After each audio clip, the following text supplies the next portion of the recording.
Maraming mga tao na gusto mag-business pero ang problema nila ay kapital, pera para makapagsimula ng business. Kung ano ang meron ka ngayon, dun mo simulan para makapagsimula ka agad.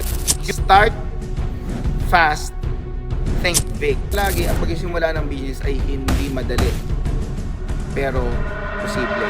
Welcome to E2E, Employment to Entrepreneur Series. Ito ang ating series na unti-unti kong isi-share sa inyo kung paano ba ako mismo nakapag-establish ng magandang business mula sa pagiging empleyado hanggang sa pagiging entrepreneur o pagiging business owner. Start on what you have.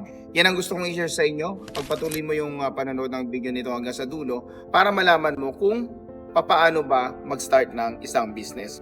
Sa mga previous series natin, diniscuss ko doon yung ano yung mga kailangan mong gawin, kailangan mong alamin sa sarili mo, katulad ng skills, katulad ng comfort zone, kung ayaw mo na ba talagang manatili bilang isang empleyado. So dapat mag-out of comfort zone ka or ready ka para lumabas sa comfort zone. Isa yun sa mga diniscuss natin previously. Ngayon naman, ang ating pagtuon ng pansin ay yung tinatawag nating start on what you have. Ganito kasi sa business. Maraming mga tao na gusto mag-business pero ang problema nila ay kapital. Yun agad yung iniisip nila. Pera para makapagsimula ng business. So, yung iba nagsusort out pa or nag-e-end up sa pangungutang para lang makapag-start ng business. So, kaya hindi rin agad nakapagsimula, although meron ng magandang idea, meron ng problem to solve na pwedeng paglingkuran, meron ng idea, product, or service na pwedeng pagsimulan. Kaya lang, ang pumipigil sa pagsisimula ng business ay ang capital o puhunan. Which is, sa una, ganun din naman ako dati. Nung nagsisimula ako mag-business, yun din yung worry ko. Kailangan ko ba ng kapital? Kailangan ko ba ng puhunan, na kailangan ko ng ganito para masimulan yung isang business. Yun kasi yung basic. Pero ang gusto kong i-share sa inyo, yung natutunan ko over the years at yung natutunan ko mula din sa mga business partners namin and sa business group. Start on what you have. Kung ano meron ka ngayon mismo, ngayong napanood mo tong video na ito at balikan mo yung mga nakaraan kong video kung paano magsimula, ngayon mismo, pwede ka na mag-start ng business. Ngayon mismo, pwede mong simulan yung business. Kasi, hindi naman ako nagsimula sa meron agad. Itong project na to, syempre, hindi ko alam dati na kaya kong gumawa ng ganito. Hindi ko dati in-expect or hindi ko naisip, although ako naman si visionary talaga ako eh. Alam ko yung pag-iisip para sa future. Pero hindi ko naman agad na visualize na makakagawa pala ako ng mga ganitong projects na worth millions. Siyempre, hindi naman to mangyayari kung hindi ako nagsimula sa maliit. Ganun din ang gusto kong iparating sa'yo. Lahat tayo pwede magsimula sa maliit. At sisimulan mo nga yung business na naiisip mo, sisimulan mo yung business na gusto mong gawin sa kung ano meron ka. Ano ba yon? Kung ano ang meron ka ngayon, dun mo simulan para makapagsimula ka agad. Yun kasi ang technique.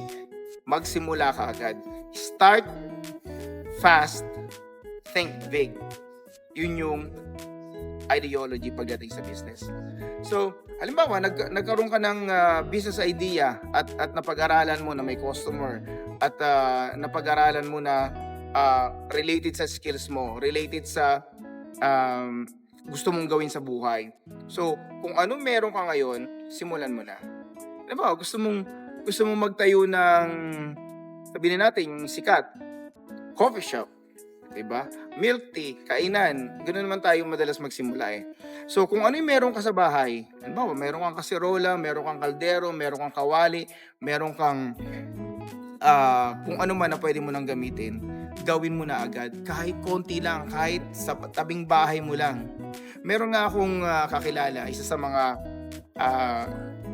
group or kasosyo namin sa business world namin, si kasosyong Axel. Yun, alam ko yung kwento niya eh.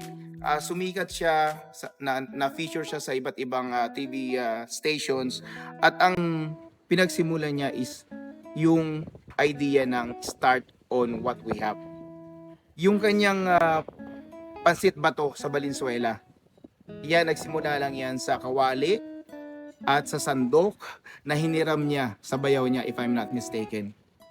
Shoutout nga pala sa ating kasosyong Axel, at ikaw ang inspirasyon ng buong tropa, ng buong group natin, nagpapatunay sa pinaglalaban natin, sa itinuturo nating start on what you have. So nagsimula siya sa ganun. Hanapin niyo yung kwento niya, makikita niyo kung gaano katotoo yung start on what you have. So ganun din nagsimula ako sa business. Kung ano lang meron kami. Pag uwi ko galing abroad, syempre hindi naman mayaman ng mga umuwi galing abroad. Mayaman tayo sa resibo. So resibo lang yung dala ko noon, at talagang nag-back to zero din ako, kaya bumalik ako sa employment.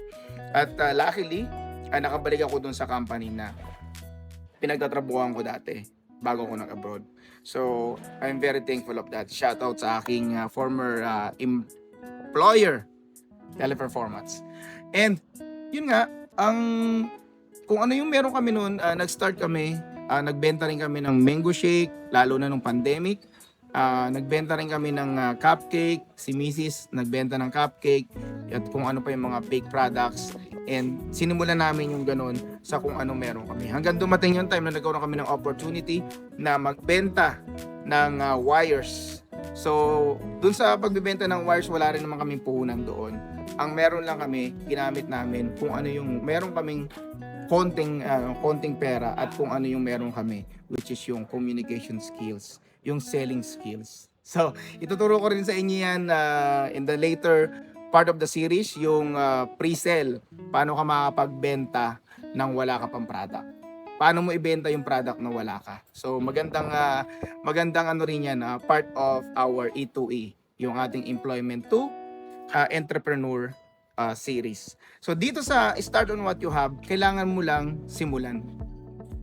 Diba? Sabi nga nila, journey of 1,000 miles begins with a single step. So, ganun din sa business. Yung una mong step, halimbawa, gusto mong magkaroon ng grocery. Ano ba yung una mong step? Maghanap ka ba agad ng malaking puhunan para makapagtayo ng grocery, makapagpa-construct ng grocery, ng building or what? Diba? Gusto mo magkaroon ng restaurant, magpapatayo ka agad ng restaurant, bibili ka agad ng mga malalaking equipment. Diba? At tulad nito, gusto mong maging contractor, gusto mong maging mag-venture sa construction, bibili ka ba agad ng malalaking equipment? Bibili ka ba agad ng sasakyan? Hindi. Kung gusto mong mag-business, kung ano man yung idea mo, simulan mo kung ano yung meron ka. Nang sa ganon, masimulan mo agad, makita mo agad kung ano ba yung traction ng business na gusto mo. Kung ano yung meron sa kamay mo ngayon, kung ano yung meron sa bangko mo ngayon, kung pera man yung gusto mong pag-usapan, yun yung simulan mo. Pero, syempre hindi naman lahat nagsisimula sa wala, di ba? Halimbawa, OFW na may naipon, or meron kang perang naipon throughout your employment years. So, pwede kang magsimula doon. So, ang sinasabi ko, ang ini-emphasize ko is start on what you have, kung ano yung meron ka. So, kung meron ka palang pera, meron ka palang naipon sa abroad, or meron ka palang naipon sa employment, pwede mong gamitin yun. Start on what you have. Pero ang basic knowledge, ang basic ideology pagdating sa start on what you have is kung ano yung meron ka. So, walang maikakatwiran ang mga tao na mahirap mag-business, mahirap magsimula kasi walang puhunan. Hindi na ngayon question yung walang puhunan. Ang question ngayon, ano yung meron ka na kaya mong gawin, na kaya mong gamitin para makapagsimula ng business. Yun lang, tandaan nyo palagi, ang pagsisimula ng business ay hindi madali, pero posible. Kasi sisimulan mo yun kung ano yung meron ka.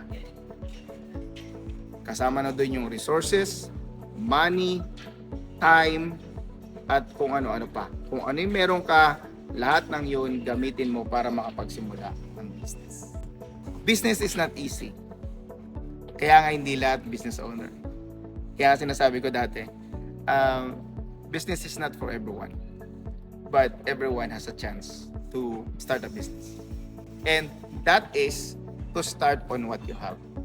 Looking forward na mabalikan mo, mapanood mo yung mga previous episodes ng E2E and Employment to Entrepreneur series natin at abangan yung ating mga susunod pa. So, if you're not yet a subscriber of my YouTube channel, Paolo Ariate CEO, do subscribe and hit the notification bell para na sa ganun ma-notify kapag may bago tayong upload. And it will be a journey. Uunti-untiin natin kasi hindi naman natin mag-grasp lahat ng idea pagdating sa business. So unti-untiin natin. I have started the episodes and moving forward, i-explain pa natin yun further. There's always a possibility na maging successful ka din. Dahil sinasabi ko palagi, success is a choice. Choose success.